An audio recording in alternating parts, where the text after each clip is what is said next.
Buenos días para todos. Me presento, soy la doctora Iliana Pedemonte, presidenta de la Comisión Honoraria de Lucha Antituberculosa.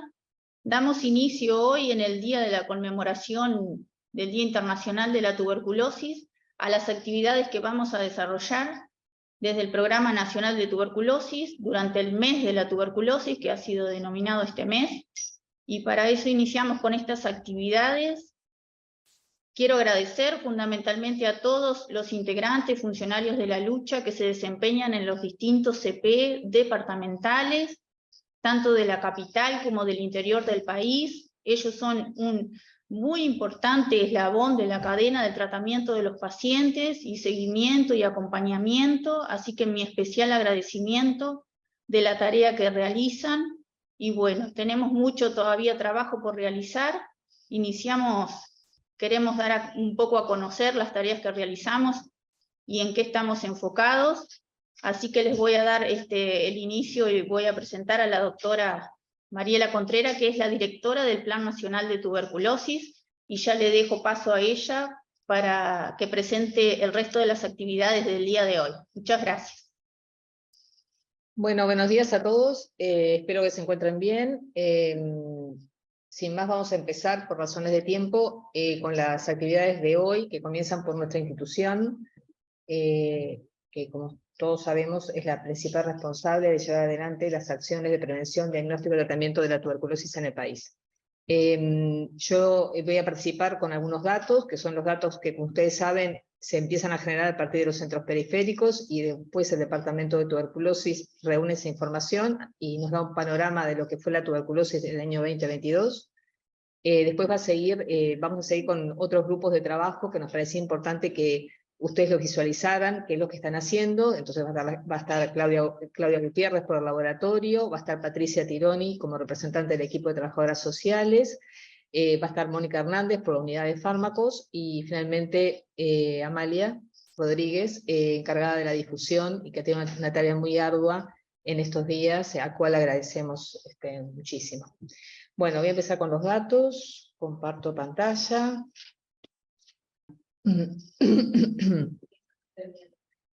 Como ustedes saben, el 24 de marzo no es una fecha al azar de la conmemoración de la tuberculosis, sino que corresponde a la fecha en que en 1882 el científico Robert Koch anunció el descubrimiento del bacilo de la tuberculosis, y a partir de ahí se adoptó este día como el Día Mundial de la Tuberculosis, de conmemoración de la misma.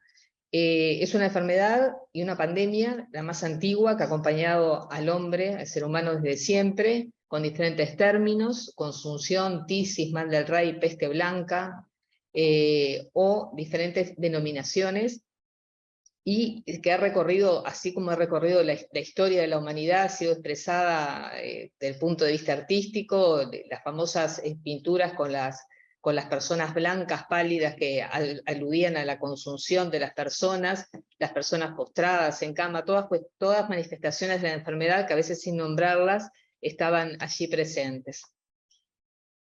Bueno, es así como de este largo historial, un poco para recordar históricamente por qué hoy es el día, vamos a pasar a los datos actuales, a los datos a nivel mundial, que van a ser muy breves, pero recordar que en el 2022 nos encuentra en el primer año post pandemia, y bueno, la situación obviamente es diferente y el escenario es diferente.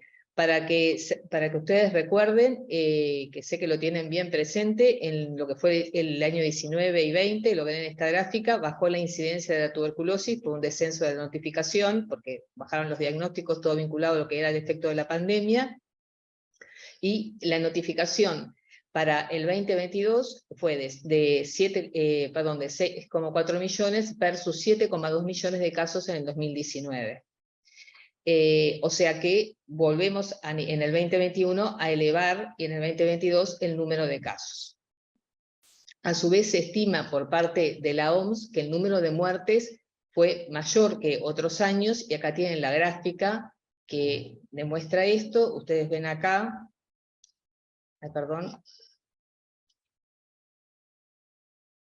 la tendencia de las muertes totales, ¿verdad?, como venían decayendo en el mundo 2005, 2010, 2015, y ascienden en la etapa del 19 y el 20, y bueno, para el 2021 la OMS, acá sí la OMS estima para el 2021, no para el 2022, datos que todavía no están, pero pueden ser similares, se estima que hubo 1,6 millones versus 1,4 millones en el 2019. O sea que en definitiva hubo menos casos y más muertes, que era lo esperable después de una situación crítica como fue la situación de la pandemia. De tal forma que se considera o se constata que hay un importante retroceso en logros alcanzados en la tuberculosis en el mundo, como estos dos grandes indicadores que son incidencia y mortalidad. ¿Cómo estamos en Uruguay? Ahora sí vamos a hablar del 2022. Bueno, 2022, 1.126 casos nuevos, eso es casos nuevos y recaídas, como ustedes saben bien. Estos son los datos bases que nosotros vamos a tomar para calcular los demás indicadores, que corresponden a una incidencia de 31.7 sobre 100.000 habitantes. Esta es la incidencia y esto es el número de casos. Como ustedes saben, a esto hay que sumarle el caso de número de personas que abandonaron el tratamiento y que fueron recuperados. Estos son 48 personas. En total, entonces, la notificación para el año 2022 fue de 1.168 casos. Ese sería el total, la incidencia de 1.126. La incidencia de tuberculosis en el año 2023, entonces, toma, como ustedes ven en esta gráfica, acá tenemos del año 2000 a 2022, ustedes ya lo hemos hablado esto, en el 2006 comienza el aumento progresivo del número de casos y de incidencia de tuberculosis en el país, desciende en el 2021 producto de la pandemia y aumenta en forma muy significativa en el 2022, 1.126 casos, es una cifra, podemos decir, de las mayores, o la mayor tal vez de todos estos años, lo cual es producto sin duda de lo que es la pospandemia, ¿verdad? O sea, todos estos casos que no fueron encontrados ni diagnosticados aparecen hoy en los consultorios, en la emergencia, con enfermedades avanzadas, como ustedes van a ver que Claudia les va después a mostrar, cuál es el perfil bacteriológico de estos pacientes. Yo sé que el perfil clínico ustedes lo conocen bien, son pacientes en situaciones de enfermedad avanzada. O sea que, bueno, este número en parte es producto de lo que pasó desde el punto de vista asistencial en el 2021. Como siempre, sabemos que la distribución por grupos etarios se concentra en los sectores jóvenes de la población y que hay alrededor de... Perdón. Que alrededor de...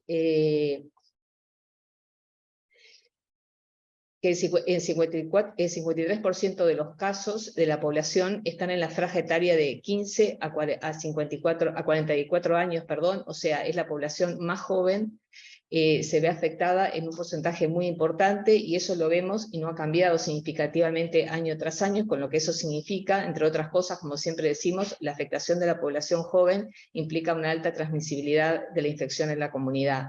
O sea, que los pacientes se infectan precozmente y desarrollan la enfermedad, totalmente al perfil diferente que tienen los países con tuberculosis controlada, donde el pico de incidencia se da en las edades más añosas, producto de la reactivación de la enfermedad. Un dato interesante de este año es que hubo 63 casos en niños, o sea, se duplicó prácticamente lo que fue el número de casos en el 2021, lo cual no es un hecho menor y preocupa, obviamente. En cuanto a la distribución geográfica, como siempre Montevideo destaca, ¿verdad?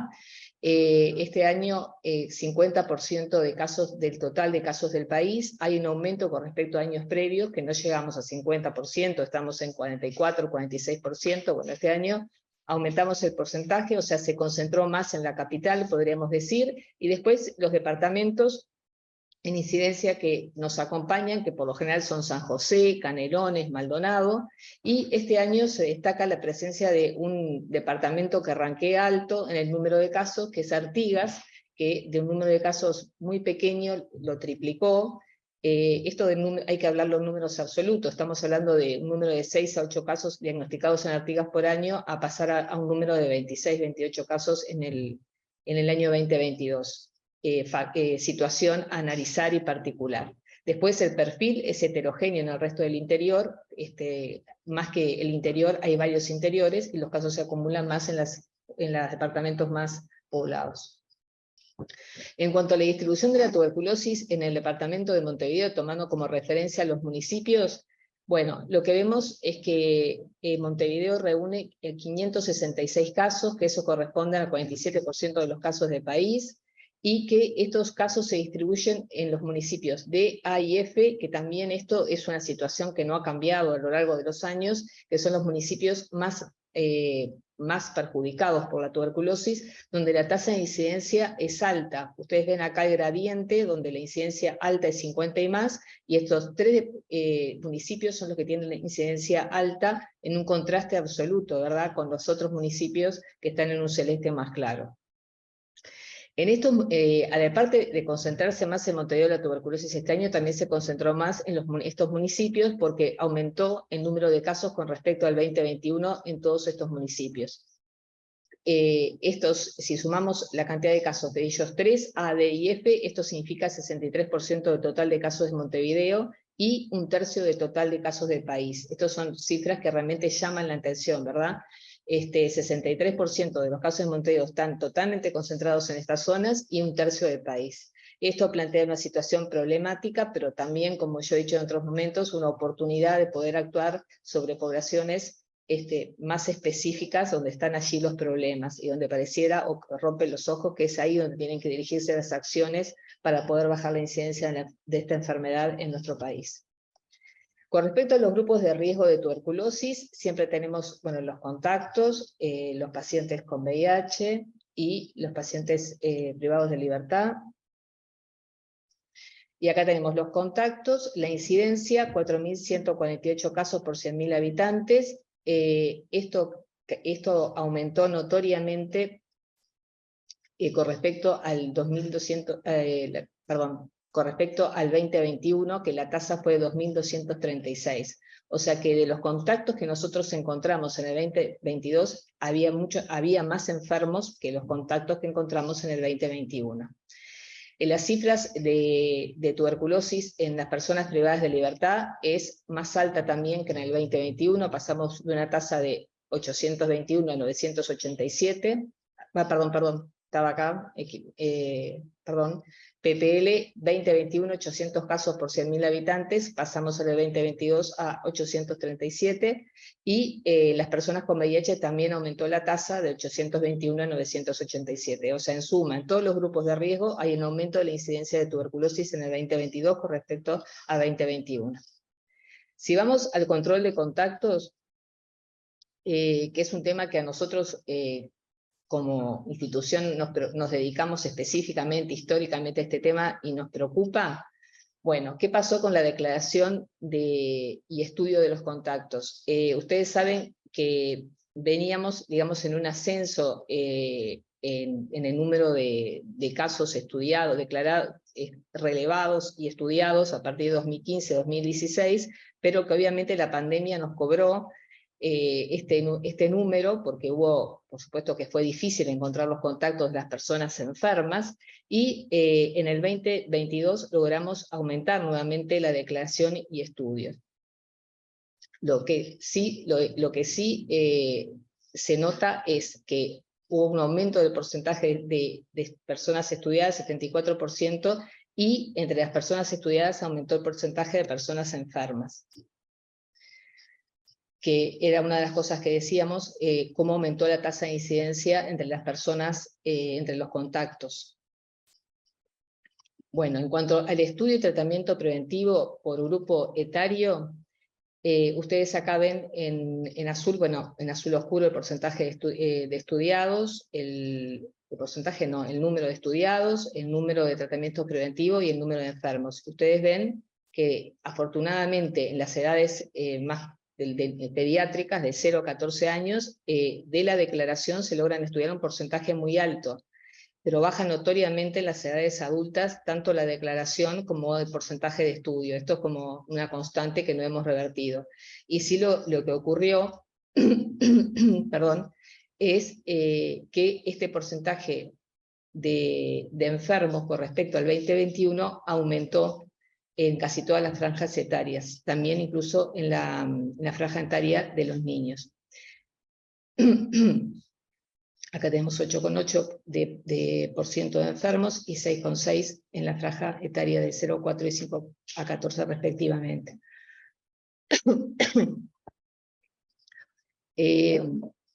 Gracias.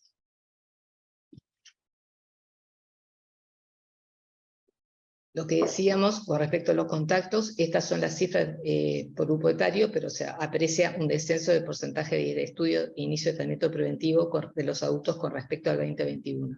Y aumenta el porcentaje de enfermos, eso ya lo dijimos, y de estos enfermos que se encuentran entre los contactos, 49% corresponden a niños, o sea que se encontraron más niños contactos enfermos. Eso es algo obviamente preocupante y explicable, ¿no? Porque en la pandemia el hecho de quedarse en las casas, la transmisión de la enfermedad del adulto bacilífero determina obviamente que los niños sean los más afectados. Siempre decimos que la tuberculosis en pediatría es un testigo de cómo es la tuberculosis en el país. Y bueno, es así, era un dato esperable y bueno, se confirma.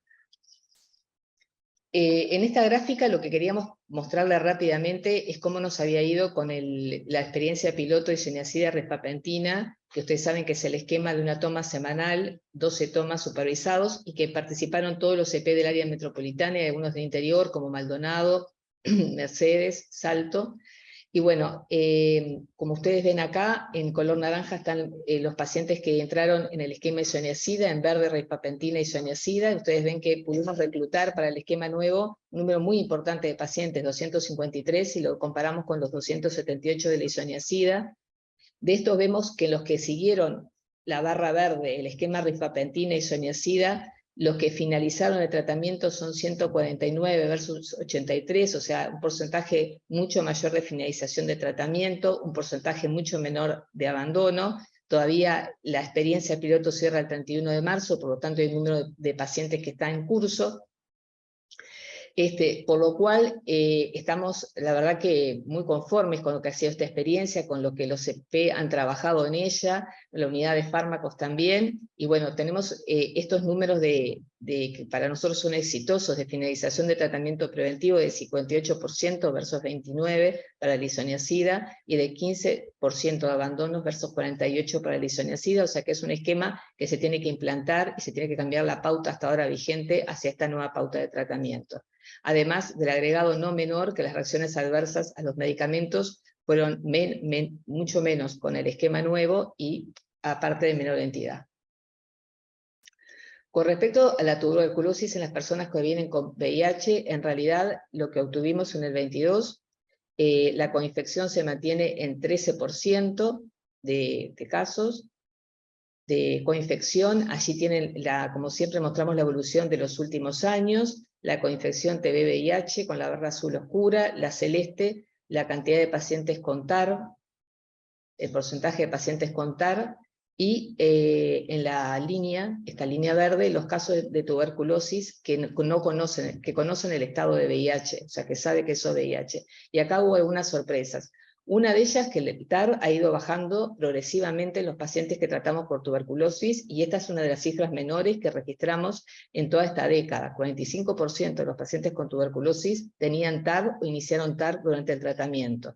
Y el otro elemento que no es menor, que hubo un descenso progresivo del porcentaje de pacientes que conocían su estado de VIH. Siempre nos destacamos por cifras casi del 100%, y en el 2022 llegamos a que solo 86% de los pacientes con tuberculosis conocían la situación de VIH. La tuberculosis en personas privadas de libertad, como dijimos, incidencia 837 casos por 100.000 habitantes, esto corresponde a 120 casos en números absolutos. Ustedes acá tienen el número de casos de tuberculosis del 2000 hasta ahora en la línea azul, y en la línea verde, como era de esperar, el número de personas privadas de libertad. Son dos líneas que no son casi paralelas, pero son muy similares a lo paralelo, porque obviamente aumenta el número de tuberculosis a medida que aumenta el número de personas recluidas. Eso obviamente tiene razones epidemiológicas. Dato importante y que se vuelve a repetir, si vemos la distribución de personas privadas de libertad por los centros carcelarios, en Cárcel Central, que no está más como Cárcel Central, pero es el centro de ingreso, que hoy actualmente está en Punta Rieles, se encontraron 39 casos, en Concar 29, Punta de Rieles 12, y otras cárceles menor número. Este dato de que se encuentren 39 casos en Cárcel Central, que es el número más alto, nos está hablando que 46% de los casos de Montevideo se detectan al ingreso de cárceles, o sea que no son casos que provienen de la comunidad. Un porcentaje muy, entonces, importante, significativo de las personas que diagnosticamos al cribado, al inicio, al cribado, al ingreso del sistema carcelario, vienen con tuberculosis de sus casas. Eso no es un dato menor y que hace que el perfil de trabajo en PPL tenga que ser no solo mirado para trabajar dentro de las cárceles, sino también extra cárcel. La tuberculosis en pediatría, como dijimos, veníamos bajando, hubo en el 2021 34 casos, que también está en el contexto de la pandemia, y aumentamos a 63 en el 2022, como también aumentaron los números generales, y lo explicamos recién. Y muchos de ellos, o sea, explican la cantidad de casos encontrados entre contactos estudiados. Bueno, en cuanto a mortalidad y letalidad, tenemos la mortalidad la línea con los redondeles celestes, y bueno, la línea azul oscura, la tasa de letalidad, que por supuesto son también líneas que son muy similares. La tasa de mortalidad, la que tienen aquí, la tasa de letalidad es 10.7, o sea, 11%. Esto significa que de 1.126 personas que enfermaron, casos nuevos y recaídas, 121 muertes ocurrieron. Y acá está remarcado, y es de mi autoría, 121 muertes evitables por tuberculosis. Seguimos con porcentajes de letalidad que distan de ser los deseados, por encima de la media de la región, y que bueno, que siempre es la pregunta de cómo puede ser que Uruguay tenga este porcentaje de personas que enferman de tuberculosis y mueren. ¿Qué ha pasado con la letalidad con la tuberculosis en los últimos años? Que se ha estancado, no hemos podido afortunadamente no hemos ascendido, pero tampoco la hemos bajado, que la pandemia nos jugó también, por supuesto, en contra en todo esto, como está descrito en esta frase, y también hay otros factores que tienen que ver con el diagnóstico tardío, con las personas que viven con VIH, con los abandonos de tratamiento, y las personas que tienen factores de riesgo sociales múltiples y que llegan a estados muy avanzados de la enfermedad. ¿Qué nos pasó con el tratamiento de la tuberculosis? Bueno, y acá tienen, en las barras, para el 2021, ¿se acuerdan que el tratamiento, los resultados de tratamiento se cierran el año anterior al que damos las cifras correspondientes al 2022, porque es así como se hace mundialmente, se toman 2 años para atrás, digamos, o 1 año para atrás del 22. Bueno, entonces, los resultados de tratamiento, éxito en la barra azul oscura, como ustedes ven, 72% para el 2021, pérdida de seguimiento 12%, fallecidos, aquí tenemos 15%, y sin evaluación, que corresponde a diferentes situaciones, entre ellos pacientes migrados y demás, completamos el 100%. O sea que, como ustedes ven, este porcentaje de éxito de tratamiento es más o menos el de los últimos años, no logramos elevarlo. El porcentaje de éxito, como dice allí, se mantiene por encima del 70% y en el promedio de las Américas, muy lejano a la meta OMS, que es de 90%, tanto para TB sensible como resistente. El éxito del tratamiento y esa disminución progresiva de los últimos años, que llega a lo menor, 72% en el 2022, uno se pregunta, bueno, ¿por qué no podemos mejorar esto? Y sé que ustedes tienen seguramente la respuesta desde la primera línea, que es la primera línea de acción, que es la atención en los centros periféricos. O sea, mantenemos este porcentaje a pesar de las acciones que hacemos y que se hacen correctamente, como es la supervisión de tratamiento. Los fármacos están disponibles, todos los recomendados, tanto tuberculosis sensible como resistente, las formulaciones adecuadas para niños y adultos. Se ha mantenido la atención en los centros periféricos durante la pandemia COVID-19, a pesar de todo el esfuerzo extra que hubo que hacer para apoyar la campaña, y que los funcionarios, la campaña de vacunación, realmente hicieron esfuerzos titánicos en mantener ambos programas. Se mantiene esta tasa del 72% a pesar del apoyo económico y social de la lucha, que ha sido fortalecido, porque además de subsidio económico, hay prestaciones de otro tipo que vienen a través del apoyo de organizaciones privadas, pero existen situaciones que tienen que ver con que no se logra involucrar a otras instituciones que colaboren en lo que tiene que ver con lograr la adherencia al tratamiento de las personas, sobre todo las personas con más problemáticas.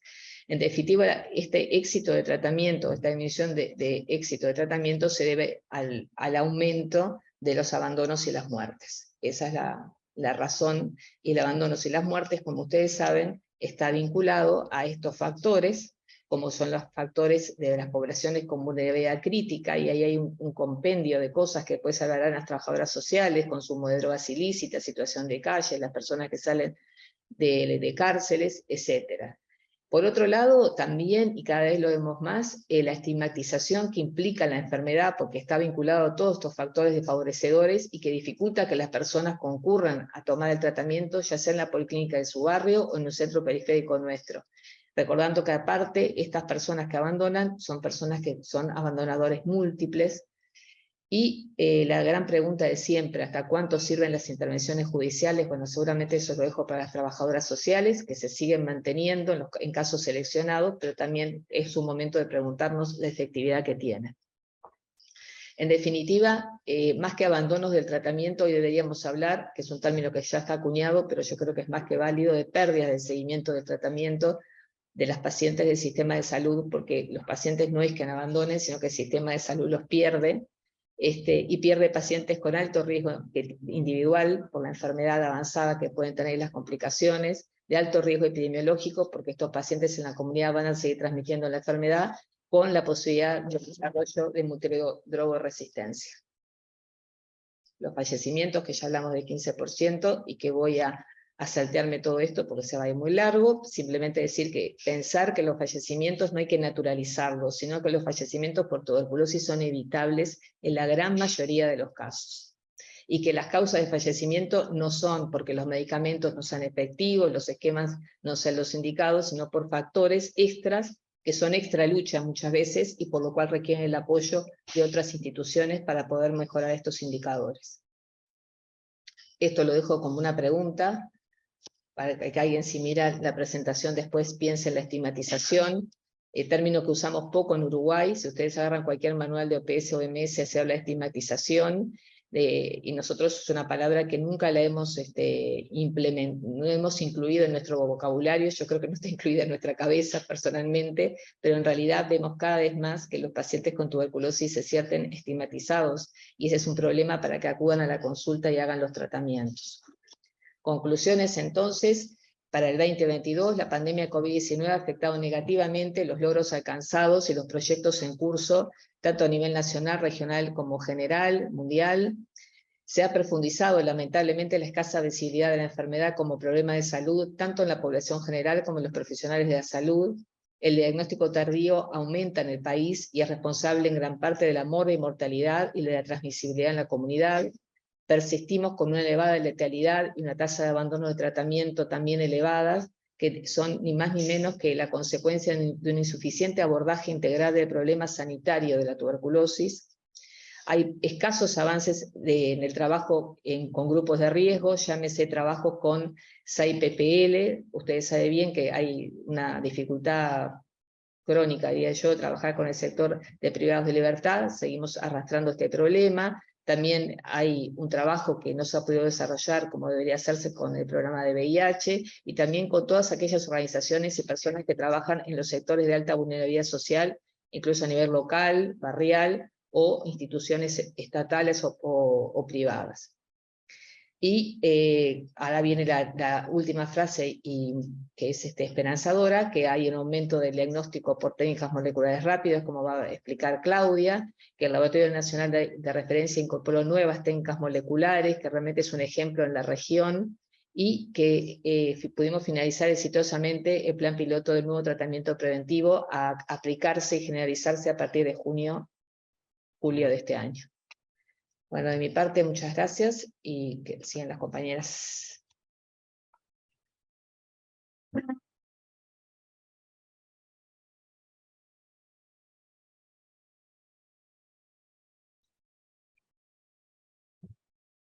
Perfecto, bueno.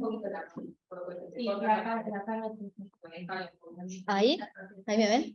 Perfecto. Bueno, buen día para todos. No estoy.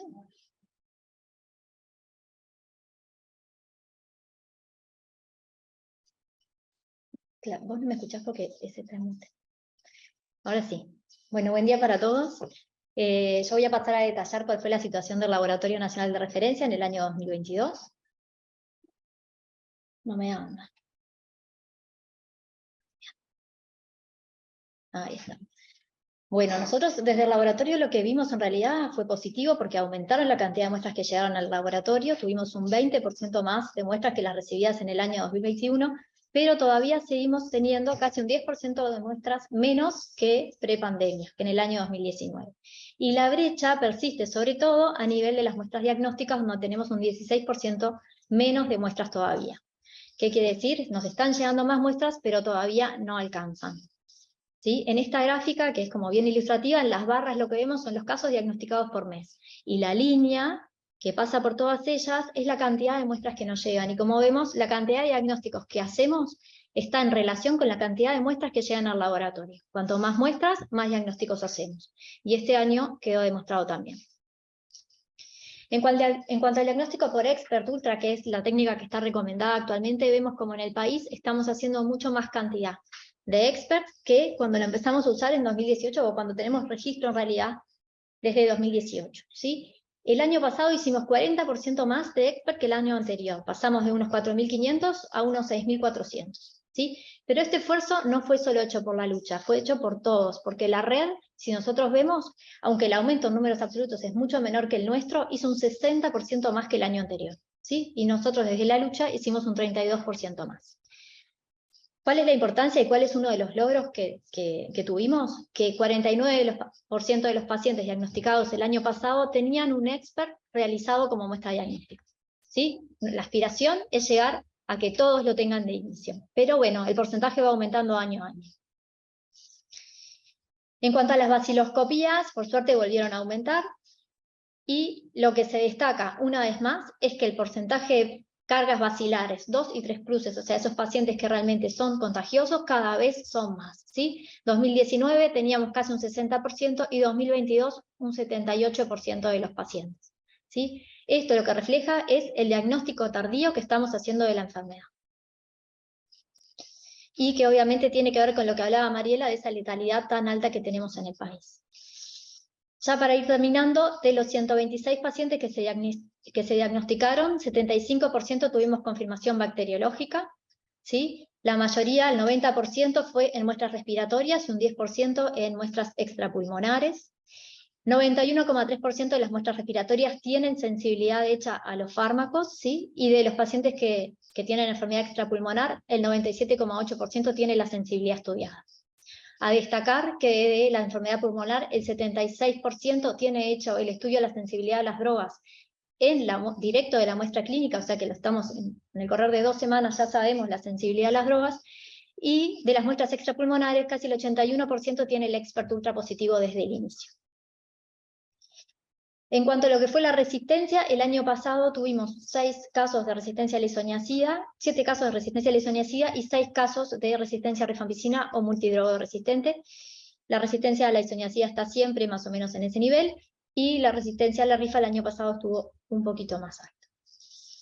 ¿Cuáles son las prioridades y los desafíos del laboratorio para el año que viene, para este año? Bueno, tenemos todavía un 6% de esos pacientes diagnosticados que no tienen un ingreso en TBSOF, ¿sí? Por lo cual, les pedimos de realizar esfuerzos para cuando ese paciente toma contacto con el centro periférico para iniciar su tratamiento, verificar si tiene ingresadas muestras o no en el TBSOF, que es el sistema del laboratorio. ¿Sí? Si no las tienen, si no las ven, bueno, las solicitamos en ese momento cuando el paciente está iniciando el tratamiento. De esa manera tenemos más chances de confirmar la enfermedad y hacerle las pruebas de sensibilidad a las drogas. Por otro lado, tenemos sospecha de que hay un subregistro de experts realizado por los prestadores en el sistema. Eso nosotros lo estamos trabajando con cada uno de ellos.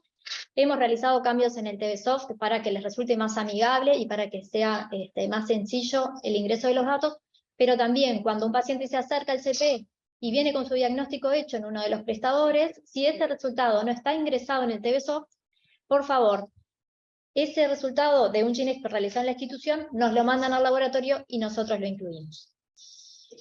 El 75% de confirmación bacteriológica que tuvimos este año no está mal, pero el año pasado, por ejemplo, habíamos tenido un 80%. ¿sí? Entonces, tenemos que revisar cómo nos están llegando las muestras al laboratorio. ¿Cuáles son las condiciones preanalíticas de esa muestra? Vamos a dedicarnos a revisar tiempos de traslado, refrigeración. ¿Qué podemos hacer para que esas muestras lleguen en mejor condiciones para lograr una mejor confirmación bacteriológica? Por otro lado, tenemos que continuar aumentando la cantidad de experts realizados en muestras respiratorias, para nosotros y para la red, ¿sí? Maximizar los esfuerzos para que todos los pacientes tengan las pruebas de sensibilidad directo de la muestra clínica. Eso lo tenemos que hacer en el laboratorio, volviendo a enfatizar en los controles internos que tenemos para que no se nos saltee ningún paciente, pero también realizando el esfuerzo cuando a veces las muestras no son suficientes, porque por más que querramos, a veces no le podemos hacer a las muestras de sensibilidad por razones técnicas, de volver a conseguir otra muestra para lograr hacer esa prueba de sensibilidad directo de la muestra. Lo que hicimos, que ya empezamos, fue la inclusión del Expert XDR al algoritmo de estudio. El Expert XDR permite hacer la sensibilidad directo de la muestra clínica y además de la isoniazida nos da la sensibilidad a los fármacos de segunda línea, todo desde el inicio, ¿sí? Esta técnica va a ir sustituyendo de a poco al HAIM directo, digamos, en los casos con diagnóstico mediante Expert Ultra. ¿Qué quiere decir? Si yo tengo un GeneXpert positivo, ya directamente a esa misma muestra le voy a hacer el XDR. ¿Sí? Ahorramos en tiempo y vamos a ahorrar en costos también. Y por último, evaluar las estrategias para el cribado de tuberculosis en los ingresos a cárceles, que ya tenemos un proyecto que estamos evaluando y esperemos poder llevarlo a cabo este año para mejorar ese diagnóstico. Desde el laboratorio es eso, quedamos a las órdenes por cualquier cosa.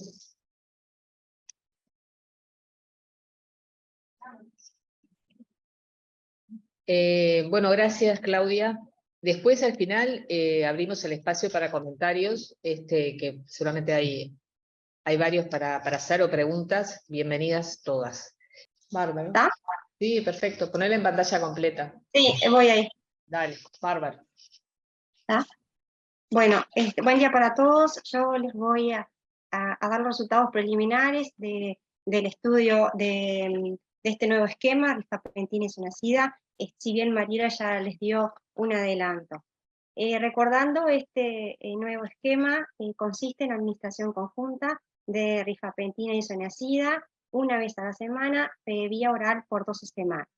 Trabajamos en base a este protocolo, un protocolo escrito, el cual vemos ahí en pantalla, en el cual como objetivo general se planteó introducir el tratamiento basado en rifapentina por 3 meses, en lugar del tratamiento de isoniazida por 6 meses para la población de contactos de pacientes con TB pulmonar y personas HIV. Con respecto a los objetivos específicos, nos planteamos determinar la factibilidad del cambio a esta nueva pauta, referido a lo que es el manejo del nuevo esquema, la supervisión del tratamiento y el seguimiento de los pacientes, ¿no? Para generalizarlo a partir de este año. Evaluar la adherencia al tratamiento y determinar la frecuencia y severidad de las reacciones adversas. El plan piloto, el periodo de este plan piloto fue de abril a diciembre de 2022, participaron 7 de los 8 centros de Montevideo, y en el interior y el área metropolitana, 9 centros más. La población a intervenir, bueno, se definió ciertos criterios de inclusión y exclusión, se realizaron capacitaciones en base a virtuales y presenciales, y luego la implementación propiamente dicha, que no voy a entrar en detalle.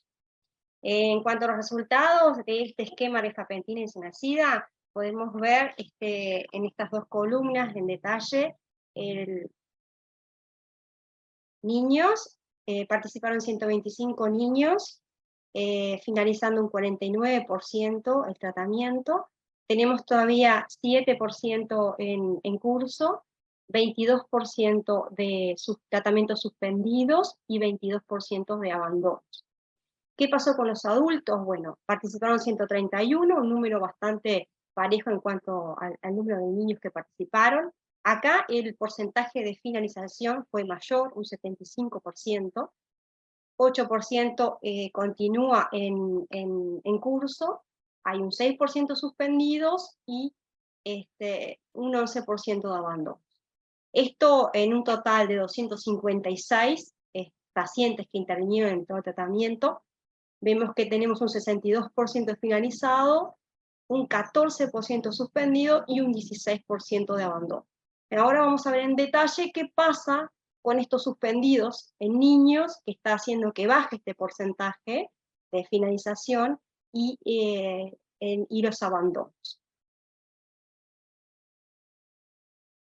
Acá vemos niños, suspensión. Vemos que tenemos 2 casos de los 28, resultó ser que el caso índice fue resistente a la isoniazida, por lo tanto se cambió de esquema.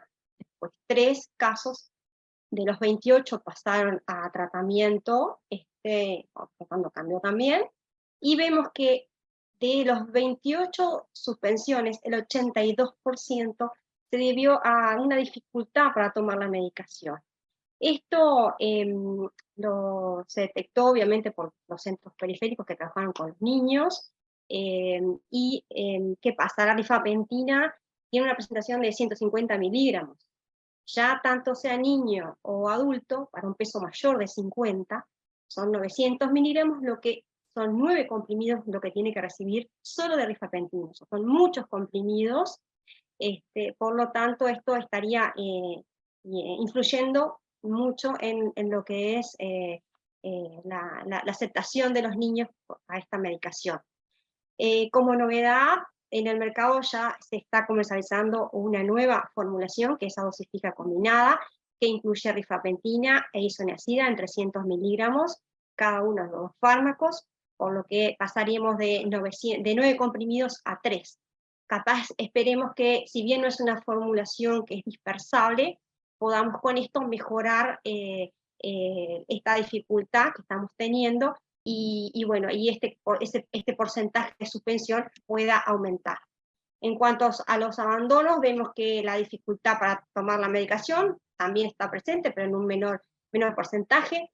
Falta de referente, hay un 32%, esto se refiere a aquel adulto que finaliza su tratamiento y ya no lleva más al niño a recibir su medicación, y una pérdida de contacto, un 63%. No hay para niños efectos adversos, no se presentaron. Con respecto a los adultos, tenemos un 12% que es también pasaje como el caso índice de la resistente a isoniazida, se cambió de esquema, pasaje a tratamiento un 12%, pasaje a tratamiento con isoniazida un 50%, y acá en adultos aparecen las reacciones adversas, pero hay que tener presente esto para luego compararlo con el esquema de isoniazida. Vean que son solo 2 reacciones adversas, de las cuales una es moderada, que incluye una reacción cutánea moderada y una leve hepatotoxicidad. Y después una leve, que es cutánea. Acá se puede visualizar mejor, vemos finalizados en azul lo que es adulto, y en terracota lo que es niños. Pienso que sí, de los tratamientos de adultos que están en curso, que son un 8%, dado como se viene presentando la evolución de los datos, pienso que podemos superar el 80% de tratamientos finalizados en adultos, y en cuanto a los suspendidos, con esta nueva formulación, podemos llegar también a superar ese porcentaje, que es casi 50 en niños, y bueno, habría que seguir trabajando en lo que es los abandonos. Lo otro que se hizo es comparamos el tratamiento de rifampicina con el tratamiento de isoniazida. Entonces, para esos mismos centros periféricos los que participaron en el piloto, que fueron 9 meses, se contabilizó tratamientos con isoniazida. Entonces tenemos 256 tratamientos entraron de rifampicina y 444 de isoniazida. Acá vemos los resultados. tenemos finalizados un 62% con rifampicina, lo que lo vemos en verde, un 39% menor con isoniazida. Si bien acá tenemos un porcentaje diferente en curso para ambos, como se vienen presentando los datos, igual yo pienso que rifampicina va a ganar en porcentaje de finalización, más teniendo en cuenta que estos suspendidos los podríamos mejorar con esa nueva formulación. Lo que sí no hay forma de modificar, y es esto, y con rifampicina tenemos un 16% de abandono contra un 43% de isoniazida. En la siguiente presentación podemos ver qué pasa con las reacciones adversas. Recordamos que con rifampicina teníamos solo dos, una moderada y una leve, y acá con isoniazida son 3 severas y una moderada. Si las analizamos desde el punto de vista de hepatotoxicidad, rifampicina solo una hepatotoxicidad leve, y con isoniazida 3 severas más una leve. Cabe destacar que este paciente que hizo esta reacción moderada con rifampicina la volvió a repetir con isoniazida. Bueno, para finalizar, vemos que el tratamiento para la tuberculosis latente con rifampicina demostró ventajas sobre el esquema clásico de isoniazida en cuanto a lo que es la adherencia, lo cual lo vimos indirectamente a través de los porcentajes de abandono, sin aumentar el riesgo de reacciones adversas, destacando la menor probabilidad de hepatotoxicidad, lo cual concuerda con la literatura científica. En base a una encuesta realizada a 11 centros periféricos, se puede ver que 9 de 11 centros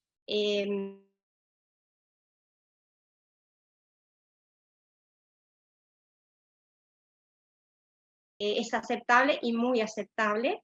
La dificultad para su implementación fue que la ingesta que se necesita para que esta medicación se pueda recibir es una medicación que se debe tomar con alimentos. Después, como ventajas respecto al tratamiento con isoniazida, la duración del tratamiento es más corta, la frecuencia es semanal y el seguimiento supervisado. Como desventaja es, bueno, la cantidad de comprimidos y las formulaciones no pediátricas con las cuales contamos, no con se cuenta. Conclusión, pudimos cumplir los objetivos, el esquema de isoniazida rifampicina de forma supervisada es factible de realizar a nivel programático en todo el territorio nacional. En cuanto a la seguridad y la adherencia es buena, y la principal desventaja es la falta de fórmulas pediátricas, sobre todo en niños pequeños, que es un problema para nosotros, pero también para todos, porque todo el mundo, digamos, porque no hay una formulación dispersable aún. Bueno, esto en cuanto a lo que es un adelanto de este estudio, y por último quisiera mostrarles en lo que estamos trabajando desde el año pasado, que es un software para lo que es todo el manejo de la medicación para el programa de tuberculosis. Se llama TV Pharma. Hay un módulo que va a ser para unidad de fármaco y otro módulo que va a ser para servicios para todos los centros periféricos. Este es el módulo para lo que se va a ver a nivel de centro periférico, donde se va a ver en lo que se llama almacén, va a estar todo lo referido al stock, el inventario. Después tenemos un modo de distribución, en el cual se van a poder manejar y solicitar los pedidos, recepcionar los mismos, gestionar devoluciones.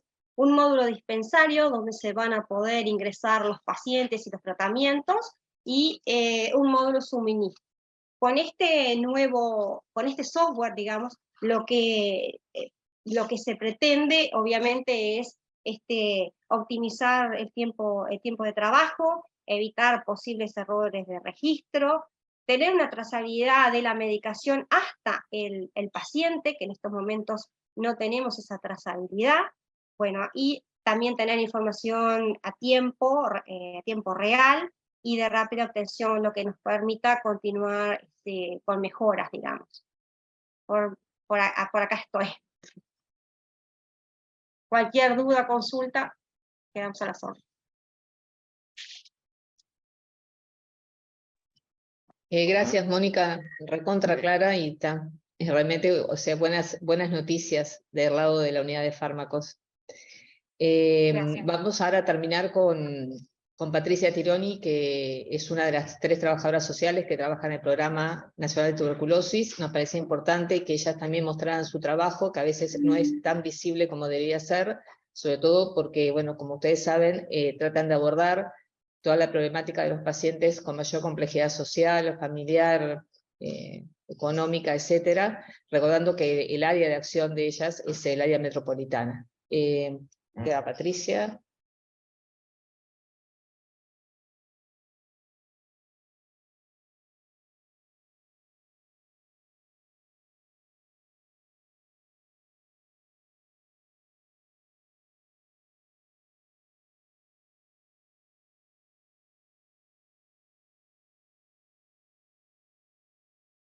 Un poquito más abajo de la cámara.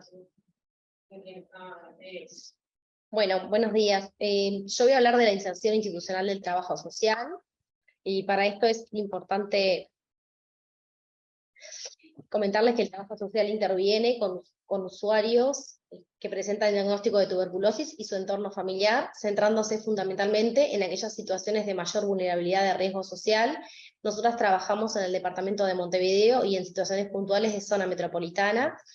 Las características de la población objetivo con la que trabajamos presentan múltiples factores de riesgo que están interrelacionados entre sí, que incrementan la probabilidad de contraer la enfermedad o de abandonar los tratamientos, lo que llamamos la pérdida de seguimiento. Entre estas características están el consumo problemático, la situación de calle, desempleo, escasos recursos materiales y económicos, desvinculación del sistema educativo, protección social, condiciones de habitación inadecuadas, segregación territorial, patologías de salud mental y privación de libertad.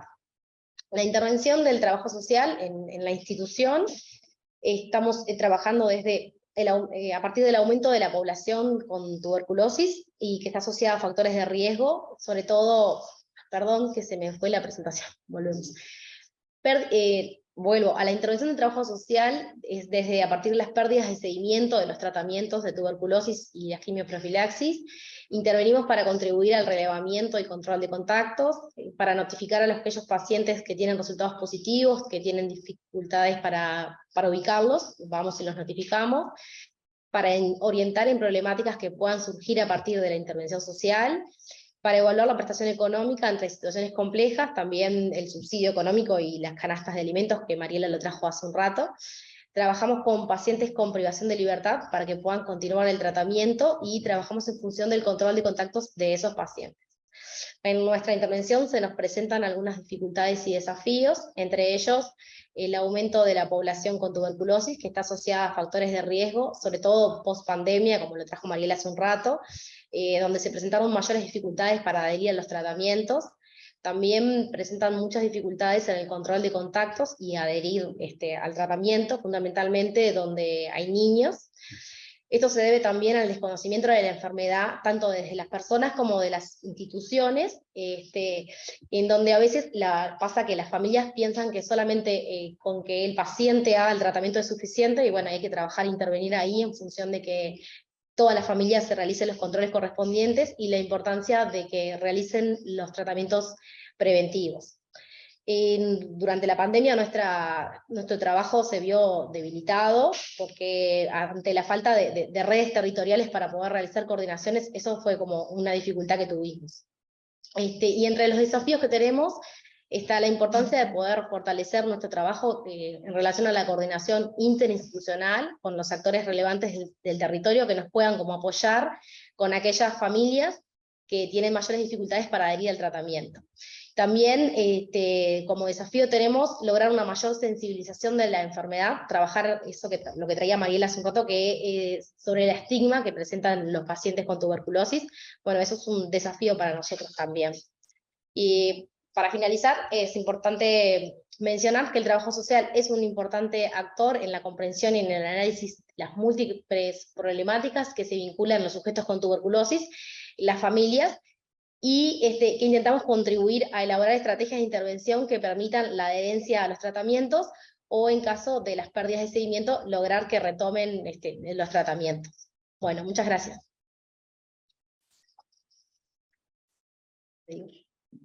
Ahora va a continuar Amalia presentando un poco lo que es su área de comunicación.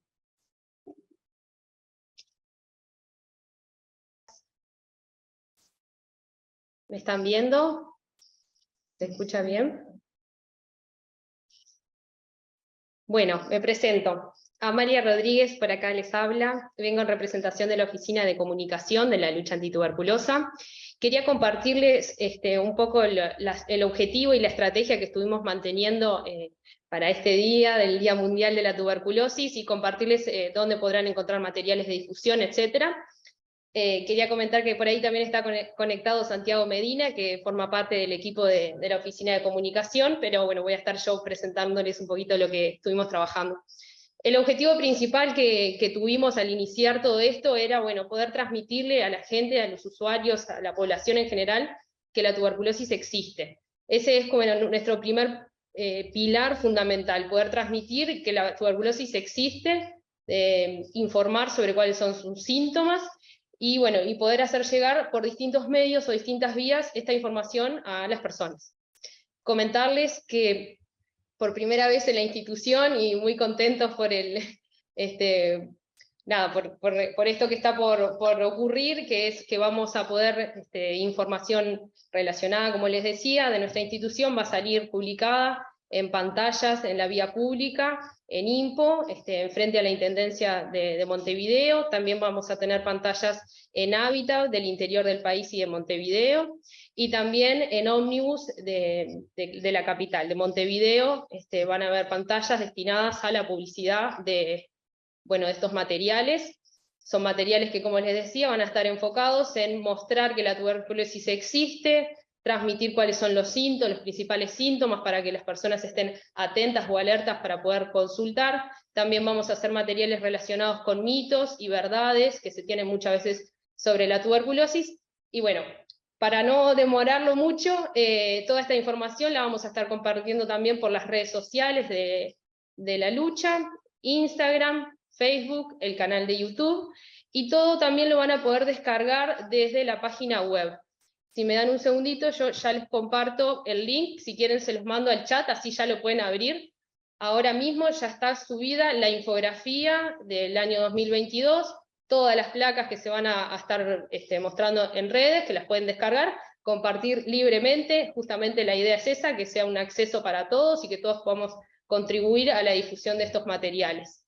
Invitarlos también, antes de que me olvide, el próximo 28 de marzo, se va a transmitir en vivo por el canal de YouTube del Ministerio de Salud Pública, la conferencia donde va a estar la ministra y varias autoridades nacionales e institucionales, donde van a compartir también cifras, y se va a presentar institucionalmente y en conjunto con el Ministerio el tema de la tuberculosis.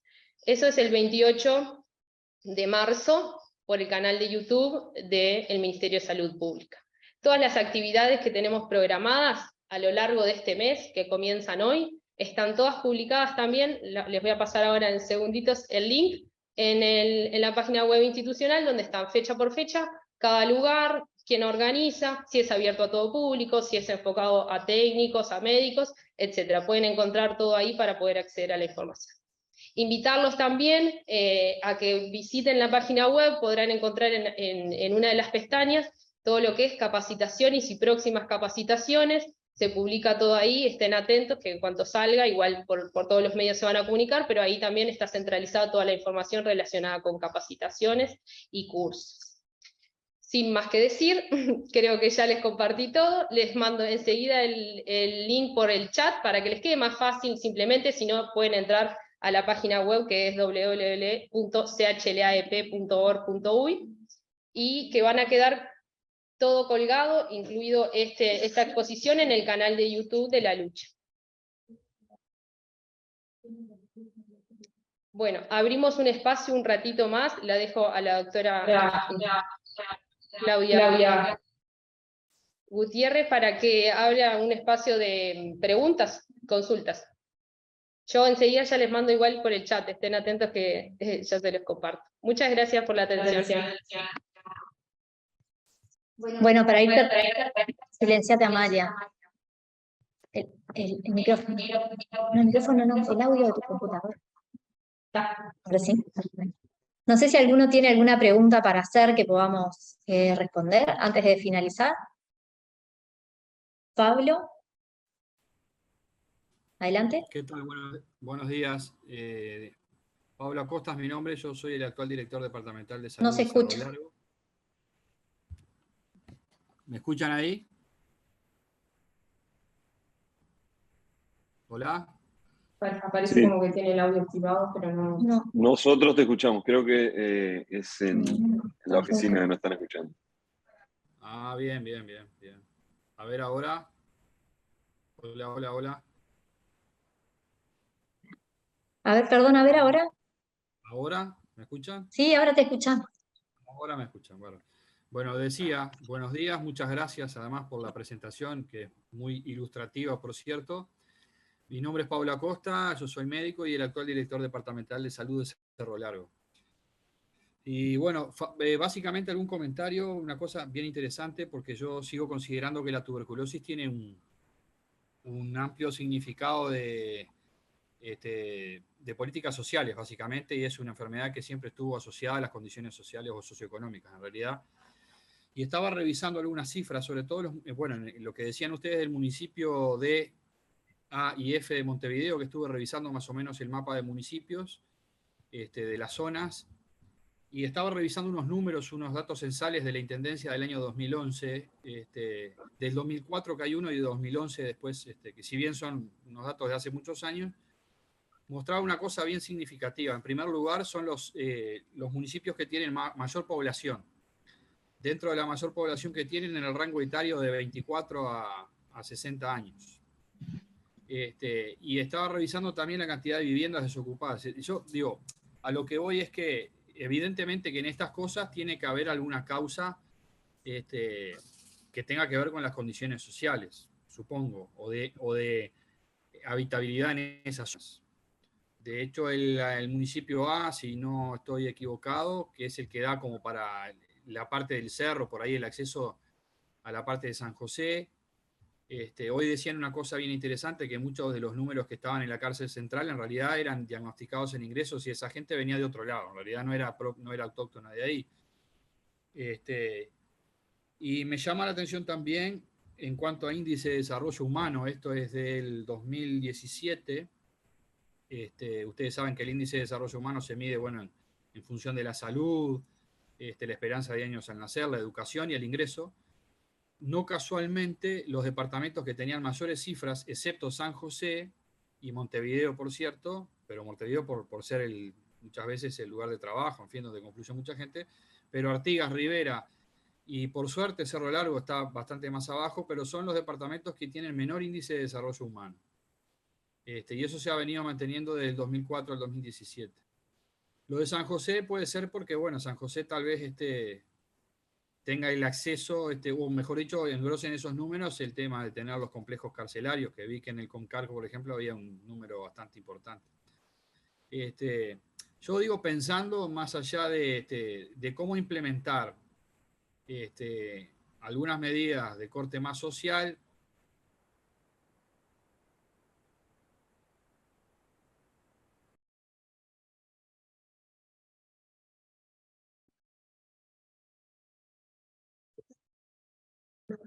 Ahora sí, se cortó, dejamos de escuchar.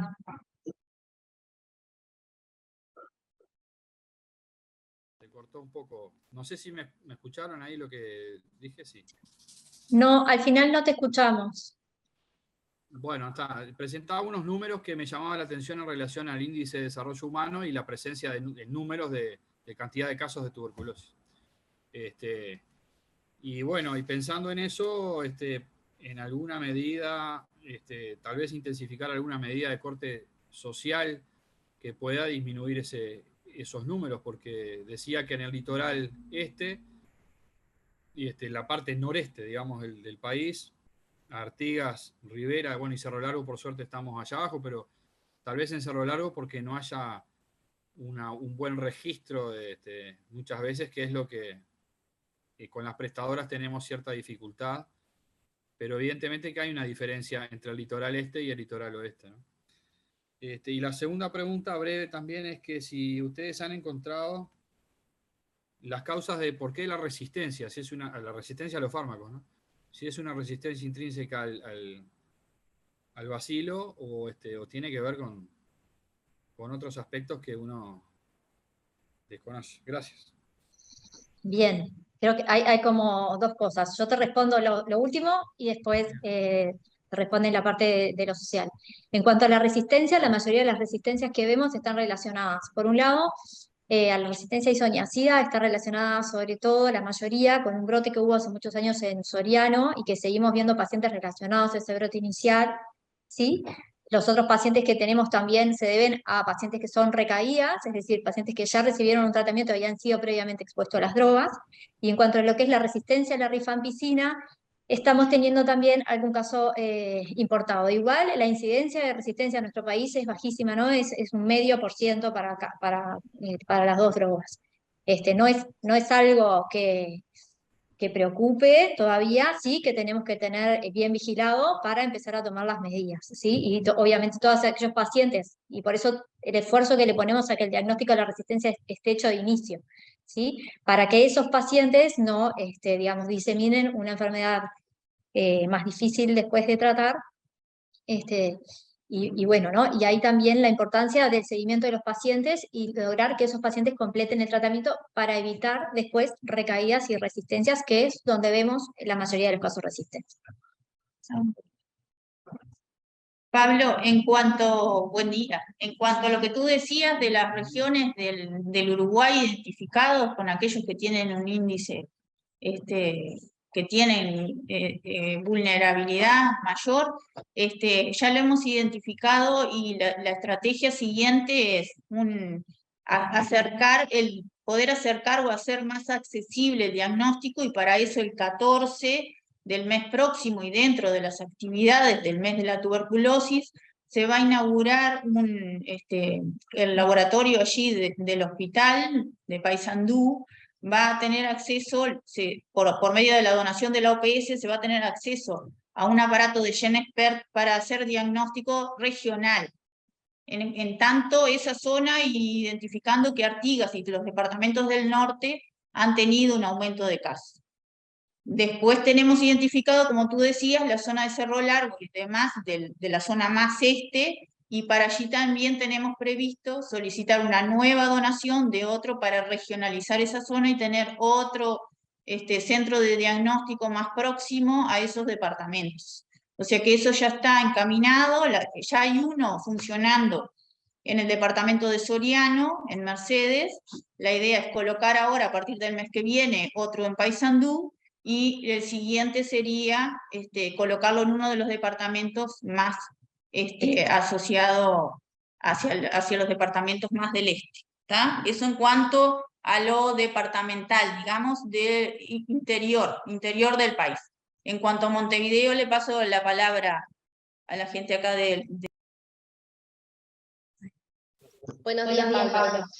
Justamente eso es nuestro desafío para este año, es poder fortalecer nuestro trabajo interinstitucional con aquellas instituciones de los municipios en donde se concentra la mayor cantidad de casos.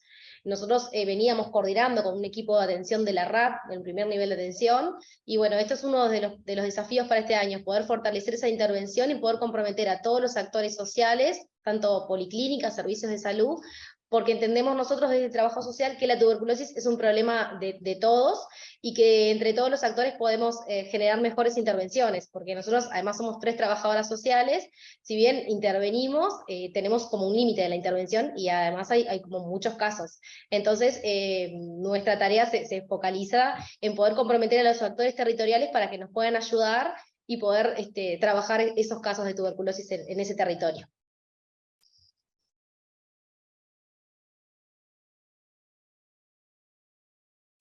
Bárbaro, gracias. Bien, el doctor Sarachaga pidió la palabra. Hola, buen día. ¿Se escucha bien así? Impecable. Bueno, muchísimas gracias. La verdad que excelente la presentación, a toda la gente allí de la lucha, felicitaciones. Son números preocupantes, pero teniendo hasta, como bien decían allí, un centro acá de referencia regional en Soriano hace poco más de, quizá no llega al año de la inauguración del Ginesper y del laboratorio, se ha venido, creo, mejorando un poco el relevamiento de toda la situación que bueno, se ha dado en Soriano, y que hasta ahora que algunos otros departamentos han tenido un aumento en sus diagnósticos y en estos casos de tuberculosis, creo que pasamos a mitad de tabla. No sé si habla bien o mal, pero yo sigo con la misma preocupación de antes. Si bien, como dijo Pablo y lo expuso muy bien, esto es un tema de índole social y tenemos que mirarlo de ese punto de vista. Creo que la pata flaca todavía sigue siendo hasta el propio sistema sanitario y los propios médicos, creo, que no pensamos en la tuberculosis, ni en el primer nivel de atención, ni en las puertas de emergencia, ni en las reconsultas permanentes, que a veces gente con decaimiento, tos, febrícula nocturna y cuadros así, se van para la casa permanentemente, uno los ve con 2, 3, 4 consultas, nadie le pide una placa, nadie les pide nada, y se van con un tratamiento medio empírico, basado en la clínica o en el cansancio de la consulta, y no se referencian esos pacientes, o siquiera a veces se le pregunta a esas personas si tienen algún familiar o algo que esté padeciendo tuberculosis o algo.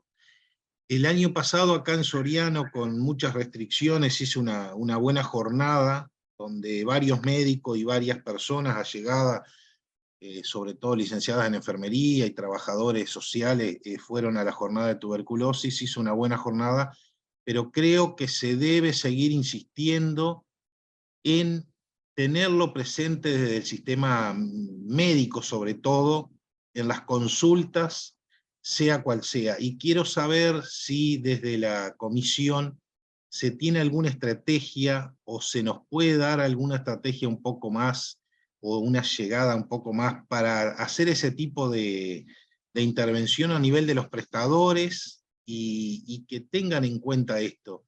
Creo que nos hemos olvidado un poco de la tuberculosis, nos pasó por arriba el COVID, todo era COVID, todo era COVID, durante mucho tiempo.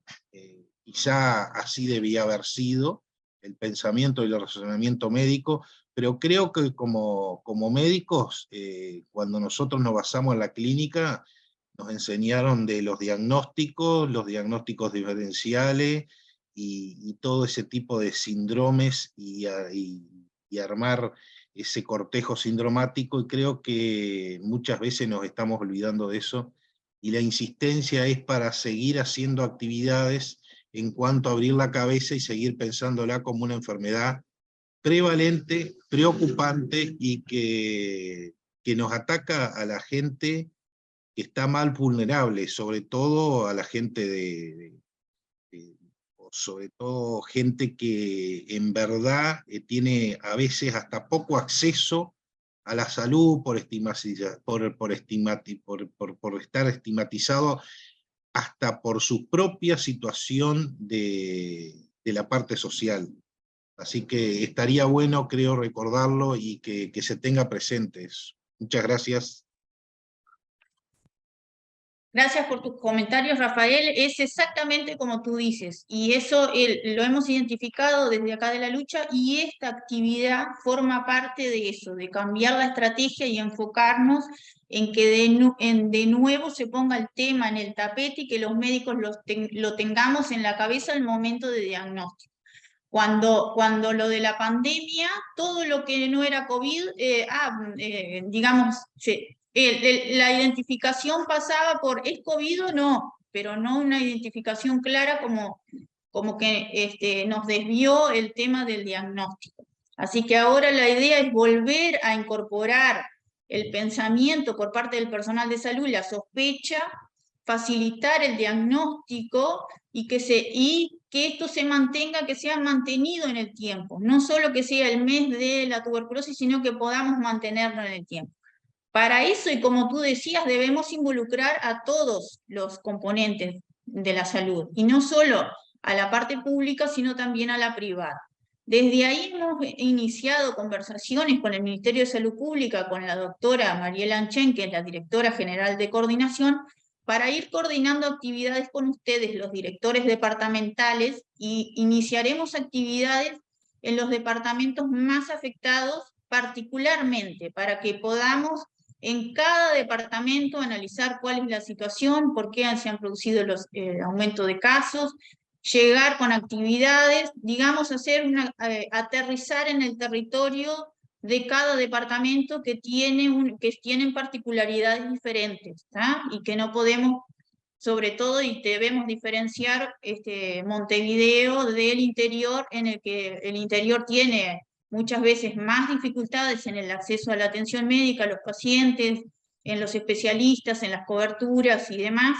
Y bueno, Montevideo tiene otra problemática distinta con el número de pacientes y los lugares de distribución dentro del departamento. O sea, son distintas las realidades, así que la idea es, con cada uno de los directores departamentales, buscar la mejor estrategia e involucrar a todo el sistema de salud en general.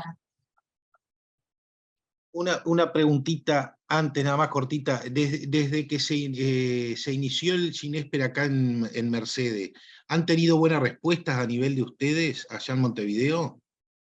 Perdón, Andrea. El Ginesper de Soriano está funcionando bien. Nosotros no hemos tenido ningún problema desde el punto de vista técnico y la dinámica funciona bien. Lo que sí es cierto es que todavía está como subutilizado, ¿no? Nos gustaría que se utilice más, que los departamentos linderos enviaran más muestras a Soriano para hacer los Ginesper. Realmente, yo lo que me parece que la principal limitante que tenemos es las conexiones, ¿no? Las conexiones, que a veces es más fácil que la muestra llegue a Montevideo que vaya de un departamento a otro por limitaciones en los transportes. Bueno, Andrea Herrera pidió la palabra. Hola, buenas tardes, ¿se escucha? Bueno, Sí, soy se la escucha. directora departamental de salud de Florida. Quiero felicitarlas por el trabajo y las presentaciones. La verdad que saqué apuntes muy provechosos. La consulta puntual es: ¿cuál sigue siendo el método, digamos, gold estándar de pesquisa en pacientes asintomáticos, pensando en los privados de libertad? Nosotros hicimos una articulación con la lucha de Florida, que hizo un trabajo excelente, pesquisó a toda la cárcel de Florida a través de muestras de esputo.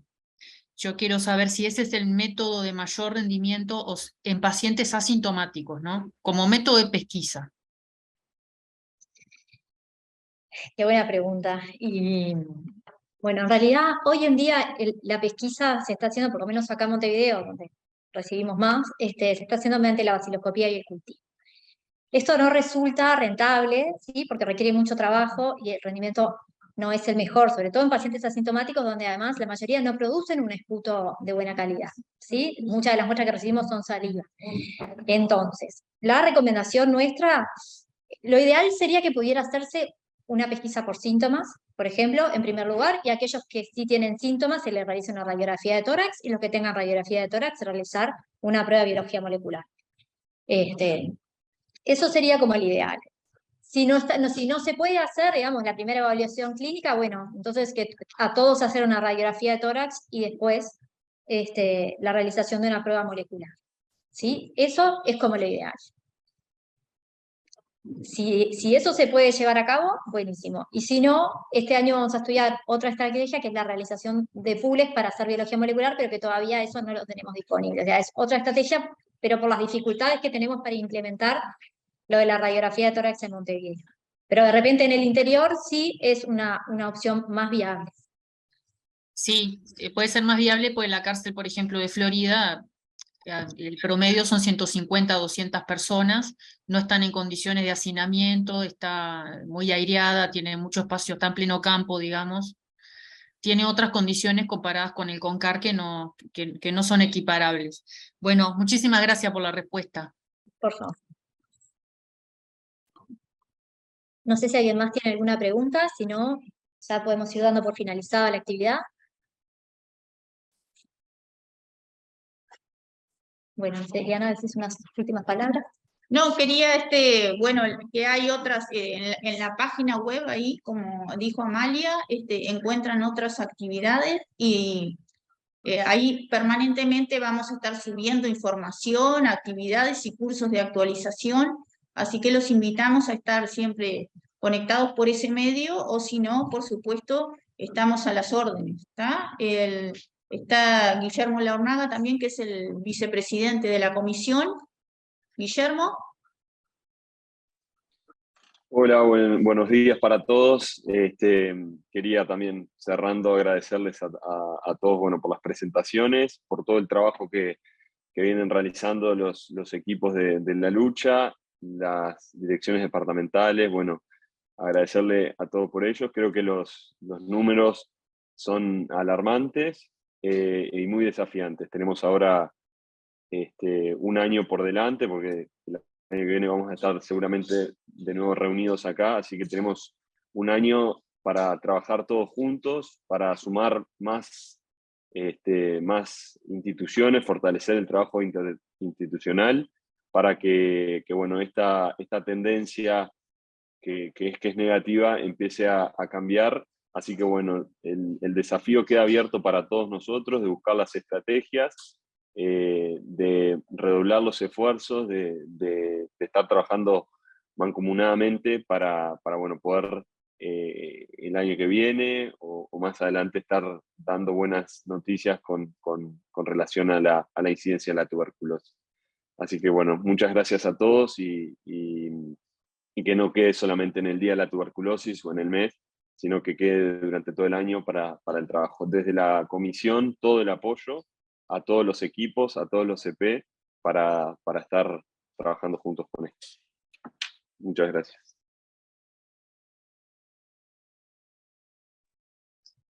Muchas gracias, Guillermo. No sé si alguien más tiene alguna consulta o algún comentario.